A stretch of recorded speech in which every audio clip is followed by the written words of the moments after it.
Hey everyone, this is reading recap 8. Okay, so today's reading hopefully shouldn't have been too intense and deep and difficult, and it is the last reading you're going to have before exam 2.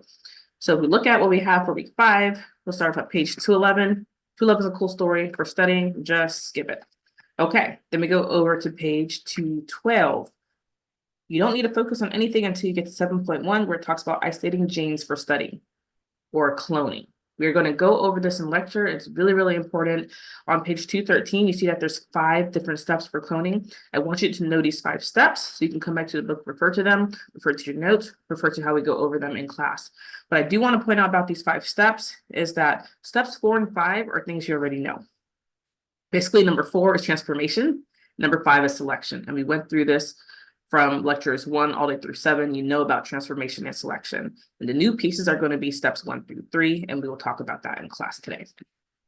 We'll see. I'm going to keep on going. We're on page 213. I'm going to flip over to the very bottom of 213, where it starts talking about restriction endonucleases. Know what a restriction endonuclease is and how it works. On page 214, you'll see a little diagram of those 5 steps. Once again, I'm going to go over those in class. So I'm pointing out what's important. Figure 7.1. It'd be really, really helpful for you to understand cloning and the different steps, know the different steps. On page 214, I have highlighted sticky ends, blunt ends. We will talk about 2, why one is better for cloning than the other, but they're both useful. That table on 7.2, ignore it. Also, the thing that you need to know from page 214 is palindromic sequences. Like, how does that work? What makes a sticky end basically a sticky end? Okay. So now let's go over to page 216. If you look at page 216 and get to the very bottom where it says plasmids, I want you to understand that a plasmid or a vector is essentially interchangeable, and it's a small circular amount of DNA that we use for cloning. You then go on to see between pages 216 and 217 that we have things that are important for a plasmid. Figure 7.4 I actually use during lecture. And so you'll take notes there and see how I'm highlighting things, underlining as I read. But you do want to ensure that you know what belongs in a vector. So those 4 things. We have origin of replication. We have the gene that confers resistance for selection. We also have the restriction endonuclease sites or restriction enzyme sites. And the other one, number 4, I want to point out is the size of the plasmid matters. If it's too big, it's very, very difficult to transform. The smaller the plasmid, the easier it is for bacteria to take it up. We're also going to talk a little bit about transformation. In the past, we've just kind of said that transformation happens. And all of the biology behind how it happens is not necessarily known, but we do know that there are ways to make transformation more efficient. And then there's methods such as electroporation or also heat shock. And we'll say that and go over it in lecture. It's also on your book on page 217, all the way to the right. And then we get over to page 218. 218, you don't need to read. We're not going to go into bacterial artificial chromosomes. Those are for like cloning big amounts of DNA. My arm. Okay, don't look at me. And then what I would like for you to do on page 218 is utilize that figure 7.5 just to walk through the steps of what a cloning experiment looks like.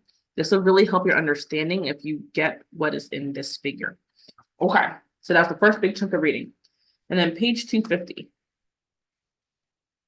Page 250 is kind of like a how we know.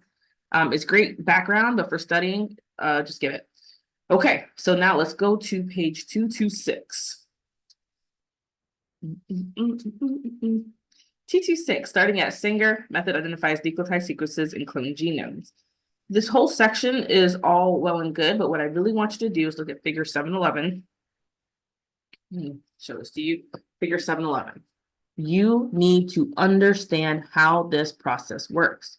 I will ask you on an exam, what is the sequence from a gel? Can you read the gel and tell me what the sequence is of the DNA that you started with?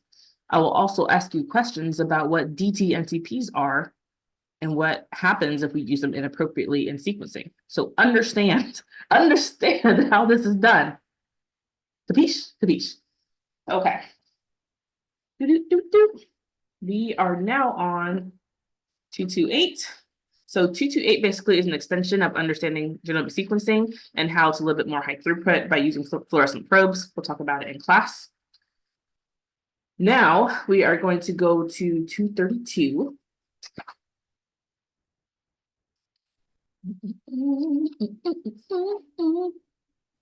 Okay, 232.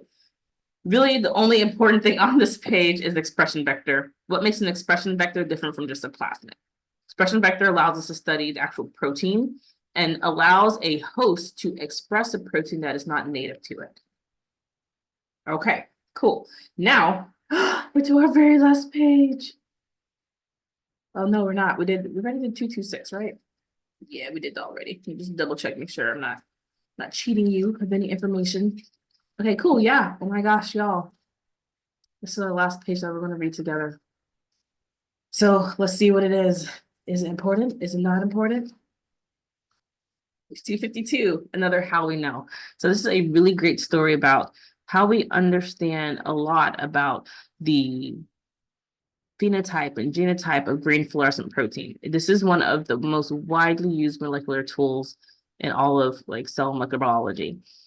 I will talk about some ways that we use green fluorescent protein or GFP in class. You don't need to know the story behind it, but the story is pretty cool. So I'd read it. It's like fun facts, hashtag trivia.